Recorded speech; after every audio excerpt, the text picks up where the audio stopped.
as long as there is a single Delawarean who wants to work and who's not working, that will be a very, very high priority for our state. But let's talk about some of the facts. The Department of Labor actually says, if you look over the last year, employment growth in Delaware has outperformed the country. In Delaware, the growth has been 2.2%, and the country has been about 1.6%. Certainly not the kind of growth we'd like to see. That's not anybody's editorial. That is a fact. That's number one. The Federal Reserve Bank, another very independent group, has said that Delaware is well positioned for growth. Again, an independent group. Number three, there's a group called IHS. They're a consulting firm, third-party consulting firm. They expect Delaware's economic growth and jobs growth to fairly significantly outperform the country's over the next year and a half. Number four, Moody's itself, the report that you cite actually shows that Delaware was ranked 18th in the country in terms of job growth. 18 is not what we aspire to, but it's a whole lot different than being at the bottom of the pack. And finally, fifth, the CNBC says that Delaware is the most business-friendly state. So I think it's important that when you read things like you've read, that you actually have access to those facts. These are not my facts. These are not the facts of the Economic Development Office. These are facts from places like the Federal Reserve Bank, like the Bureau of Labor Statistics at the Department of Labor, and the like. That's number one. Let's talk a little bit about some of these specifics, and then I want to talk a little bit about our plans going forward. I mentioned that Secretary McMahon and Director Levin and I gathered today in Seaford with, I think, probably 8 members of the General Assembly, the entire leadership team from Seaford, and a company called Grayling Industries.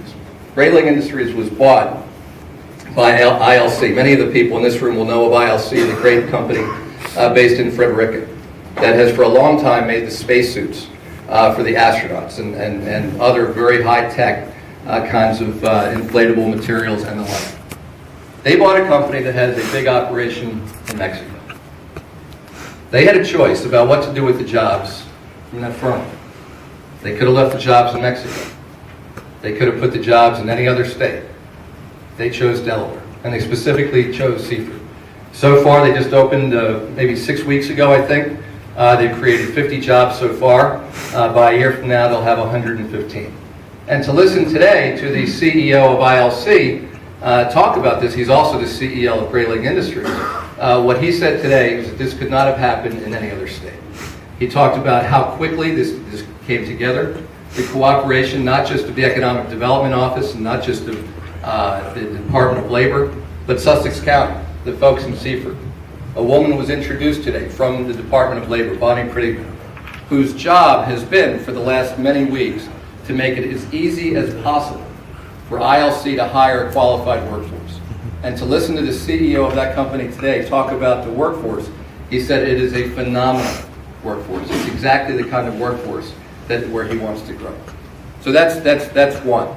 Another one that I know some of you want to talk about tonight, down in Millsboro, company Harem. The company bought the old Allen Foods. Allen Foods was a Sussex County poultry firm for decades. A great company. Unfortunately, they didn't make it a couple years ago. They were purchased by a company from Korea called Harem. We didn't know what was going to happen to those jobs. This was a very important employer. Hundreds of jobs in Seaford, thousands of jobs in the area, relationships with the growers throughout the area. Harem had choices about what they were going to do, whether they were going to expand, where they were going to expand. Last December, Secretary Ed Key and I, the Secretary of Agriculture, traveled to Korea to really solidify a relationship with the owner of that firm. And as a result of that visit, and as a result of his confidence in Delaware, they're investing $100 million in Millsboro. They're going to create 700 jobs in the process. When is the last time that anybody has created 700 jobs and invested $100 million in Sussex County? For that matter, when's the last time somebody's hiring 115 jobs in Seaford? Right here in Dover, Calpine. A number of us attended recently the groundbreaking for Calpine, a several $100 million investment in a new power plant, which will not only create a lot of jobs, good, reliable, clean energy, it'll bring down energy costs. Also in Dover, much smaller. A number of us attended recently the grand opening of a new bookstore. Those of you who live in this area know that for many years there was a bookstore here in Dover. It closed. And so for a while, if you lived here in Dover and you wanted to go to a bookstore, you had to travel to Christiana Mall or you had to travel to Rehoboth. And now, because of a couple of entrepreneurs right here in Dover, with the support of groups like the SCORE, the the retired executives, the help of the Economic Development Office, the help of our Small Business and Technology Development Center, a new bookstore. The new bakery, the Frankfurt Bakery, also here in Dover. So there are a number of examples like this on the tourism side. Look, if you talk to the folks who run Firefly, they're a group called Red Frog Events based in Chicago. They love Delaware. They love Delaware because of the cooperation from the Department of Transportation, the Department of Safety and Homeland Security, and others. And so going up north, you name the bank. Name J.P. Morgan Chase, adding 1,200 jobs here in Delaware. Bank of America is cutting 30,000 jobs across the country. They're adding 500 jobs here in Delaware. Capital One bought the old ING Direct. We were worried about those jobs. We thought they might take them to Virginia or Texas. Not only are they keeping the jobs here, they're adding 500. Discover is adding. Citigroup is adding. So, I mean, there's an incredibly long list. Go to Bridgeville. Miller Metal, some of you may not know it, right next to O.A. Newton. They're in Bridgeville. Hiring. Growing. Testing Machines Inc., a company that came here from New York. And and I don't want to take all the time up with this list, but I think it's important that you have some context around what's going on. Now let's talk about, to your question, Jen, about what's the plan going forward. Our plan in terms of economic development is largely driven by what we hear directly from businesses. Alan Levin and I, and Ed Key, to some extent, we visit a number of farmers. We visit businesses, probably 1,000 of them, over the last few years. Most of them in Delaware. Some, like this morning, I was in New York for Bank of America, asked me to go to New York this morning. You probably read I've gone to Israel and some other places. I told you about our visit to Korea. We go and we ask one question. That question is, what can we do to facilitate your success? Because when they're successful, it's more likely that they're going to be putting Delawareans to work. And so when we think about our economic development agenda, our economic development strategy, much of that stems from what we've heard directly from businesses. And it's a fairly short list. It's a clear list because we hear the same things over and over again.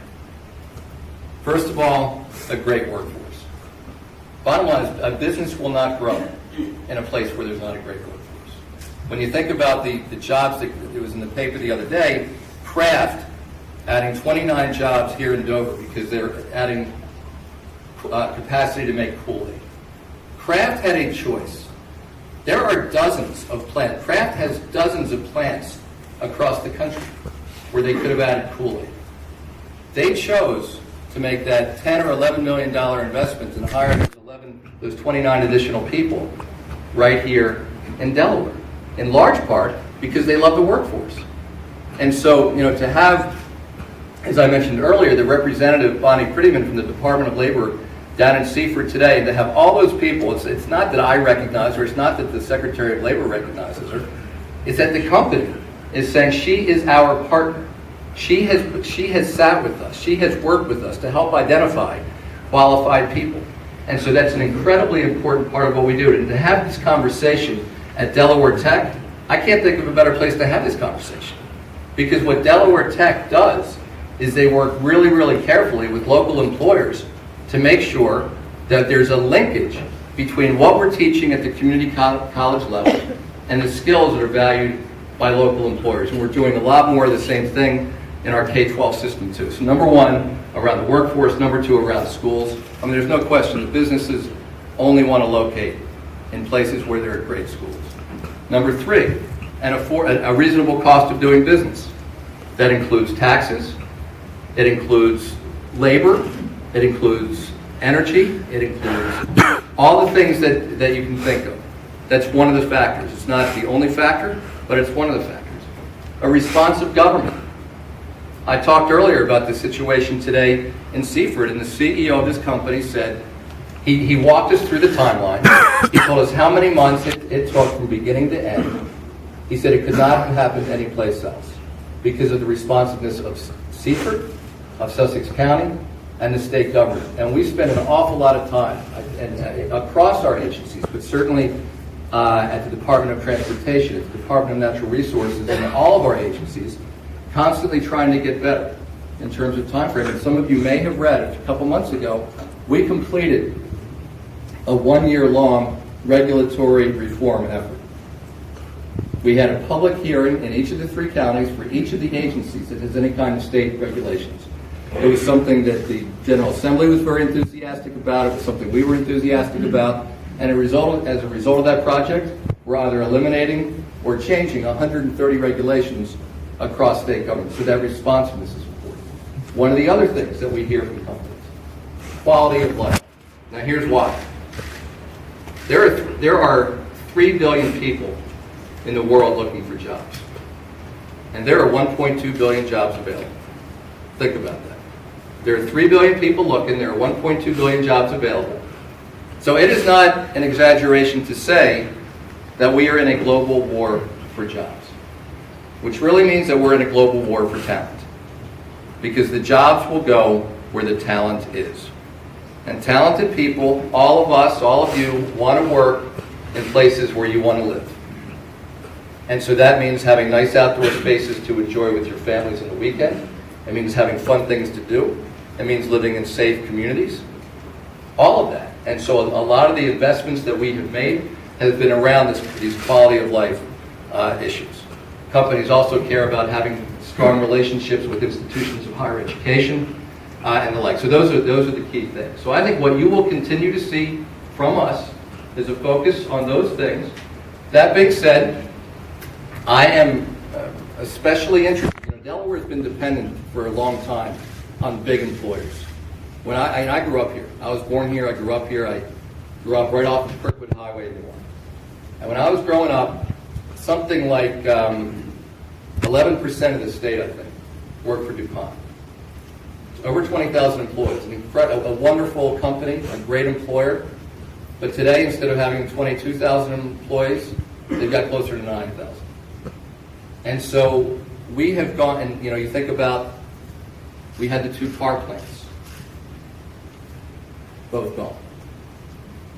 We've had a lot of really good and big companies, and they've been great to have. But we really would love to see even more of an entrepreneurial community.